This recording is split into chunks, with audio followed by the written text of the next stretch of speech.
Good morning, and I am about to run and grab coffee, and I will be right back. Gives people a few more minutes to show up. So just take a moment, enjoy the herb cabinet. For the person who put a critter there, don't do that again, or I'm going to make sure that critter becomes your problem.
All right,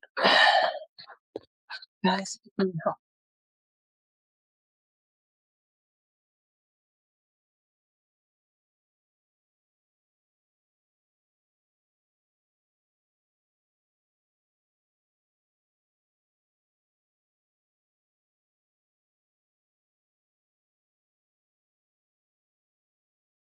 So good morning, and thank you for your patience and for hanging out for a minute. And I see we've got some people joining in. So hi, welcome.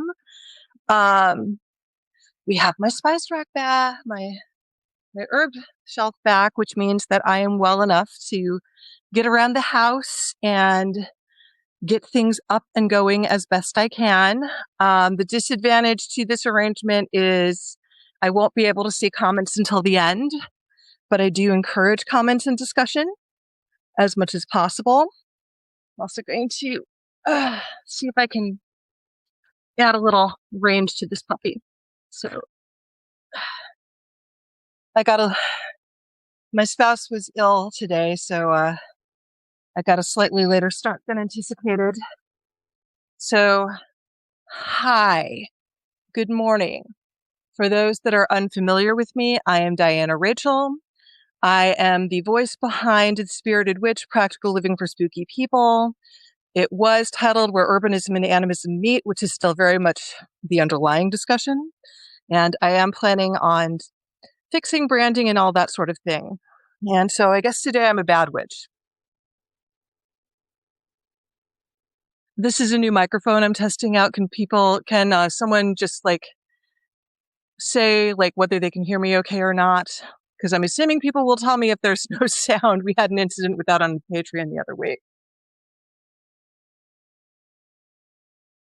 So what we do weekly is a little check-in where there is one card drawn and loud and clear. Awesome. Okay.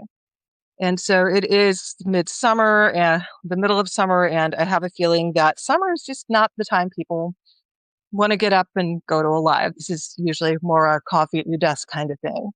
So, hi.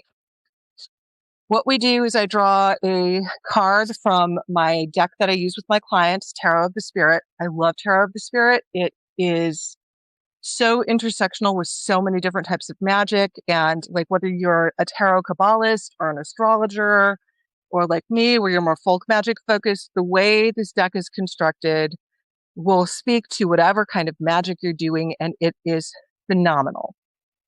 So I use this one a lot.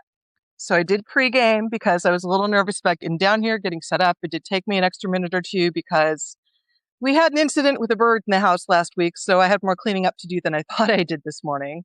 But it's clear. The cabinet is cleaned up. I know some of you are seeing piles of junk start to accumulate, and I still have some herbs to process.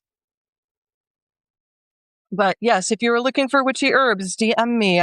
They are for sale, or for particular formulas. So, hi.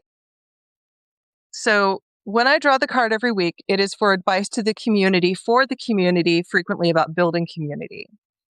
Often these cards are predictive. They are political because everything in life is political and it is very hard to avoid those politics. It is also just kind of the tarot cards, the decks themselves, even copies of the same deck will develop their own personalities. So I'm working with my downstairs deck, which is a little more smooth, a little more Raymond Reddington, has a little more experience with my clients, and it's getting a little more worn around the edges. And so Raymond is kind of like, well, this is life. This is the politics of the time. Of course, people play dirty, and you can play dirty back or you cannot. And my upstairs deck, Helga, is the Burn Down the Patriarchy deck. She is feisty. She is snarky. And I think she might be a little bit evil, but evil doesn't particularly scare me, so I'm not super worried about that. So we're coming into this week. The moon is in Aries, and I've seen astrologers talk about how the beginning of the week is going to be a bear. Well, Aries moon usually means people have their dander up. They are raring to go and start projects, but they may not have the best manners about the projects they're starting. So that is something to keep in mind when you are dealing with that one coworker who's already got a sun in Leo or has got a sun in Virgo and or an ascendant in Virgo who needs everything just so in just a specific way. Because yes, they are going to drive you freaking crazy. So what I pulled for today for this week was Two of Pentacles inverted, cause and effect inverted. Now, that can mean a lot of different things, both good and bad. So what I'm looking at and what I was tracing the energy down of is supply chain stoppage, also a lot of seize orders, a lot of restraining orders, which may or may not be good in our current circumstances in the US, but a lot of things that are just brought to a complete stop. Now, what's interesting to me about this whole full stop, complete stop energy is that we have a solar and a lunar eclipse this month. I think that usually there is, like, if there's a solar eclipse, there's a lunar eclipse. Not a very long one, and I haven't really looked at where it would be visible, if visible at all, from the Earth. But eclipses are well, that's done, that's over energy. It's one of the reasons a lot of people are taught not to do magic during eclipses for beginning magicians, because that energy can be so aggressively final. So, true story, I had an on and off relationship with my ex-husband for years after we split up. And I realized that I was not going to be able to get anywhere in life, not build any prosperity, not get my health back or anything at all until I cut him off. So I finally tied my wedding ring to a string somehow and pulled it off while watching a lunar eclipse. And when the moon came fully visible again, couldn't find the ring, completely gone. And, things finally stopped with him and I was finally able to move on to a new relationship. So if you need a cut and clear that really needs to be done, or if you are working through past energies, eclipses are good times for them. Let me know if you want me to write anything up on it. I was thinking about doing that anyway. So regarding the supply chain, the co-op was weirdly low on bananas this weekend. Yes. So y'all are going to see more of that. I can't remember the article. I've got to start keeping better track of the notes I take. But there's an article about things like aluminum foil are going to be hard to get, paper towel, not toilet paper, but paper towel. And it was pointed out that like a lot of the food in our stores is like 2 months old. So a lot of the stuff started 2 to 3 months ago, which means that by the time it would hit the shelves, it would be 2 to 3 months old. Like eggs, they're usually like 2 months old. It's one of the reasons I've started just getting them from my neighbors. And yeah, so we're going to start seeing that. Like I've also we have like everywhere in Michigan has a really bad fly problem. And I'm told that the one in my house is milder than most, but they are being pains in the ass today. So I actually got one of those fly trap things, which is also problematic because they gave me the wrong voltage for the charger. Um, and whoever's trying to make my nose itch, I really, really hope that the hemorrhoids you get from this are going to be fun. So